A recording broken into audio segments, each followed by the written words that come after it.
Terra Viva, la planète dans tous ses états.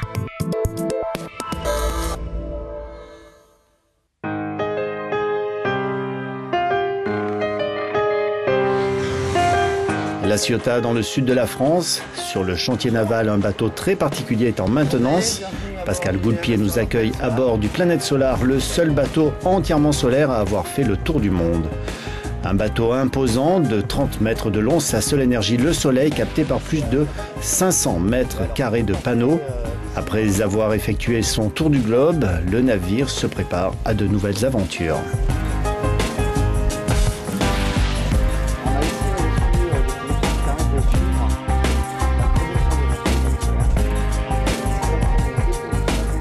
C'est au départ un véhicule électrique démonstrateur du potentiel, de la maturité, de la fiabilité des énergies renouvelables, parce que c'est ça un des premiers moteurs, de dire regardez ce qu'on peut faire. Et aujourd'hui, il y a un manque de crédit de ces énergies renouvelables. Mais c'est aussi devenu une plateforme de communication. C'est quand même un bateau imposant. On veut aussi montrer qu'on peut déplacer en grand volume, donc on accueille du public, le bateau est connu du grand public, on va dans les ports, donc c'est un porte-drapeau, c'est un étendard, et c'est aujourd'hui aussi un outil qu'on met à disposition de la communauté scientifique, de projets pour le respect de l'environnement.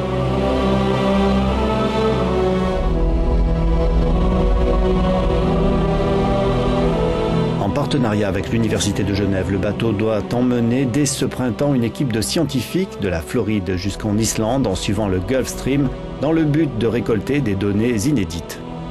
Les méthodes qui sont utilisées par l'équipe scientifique sont non seulement de mesurer la température, évidemment le Gulf Stream c'est un courant chaud, on peut déterminer si on est dessus ou pas en mesurant la température, mais il y a aussi une mesure de l'activité biologique de la mer avec une caractérisation des phytoplanctons par exemple.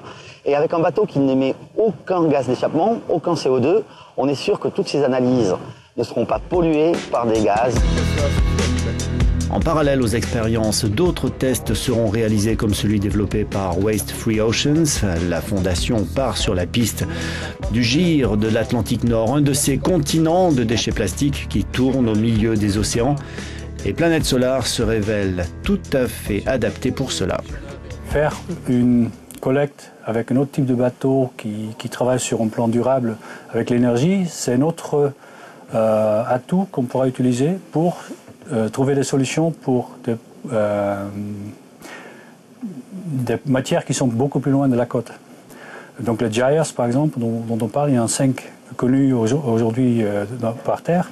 Et il faut trouver d'autres solutions que uniquement des bateaux de pêcheurs. Il faudra avant de compacter.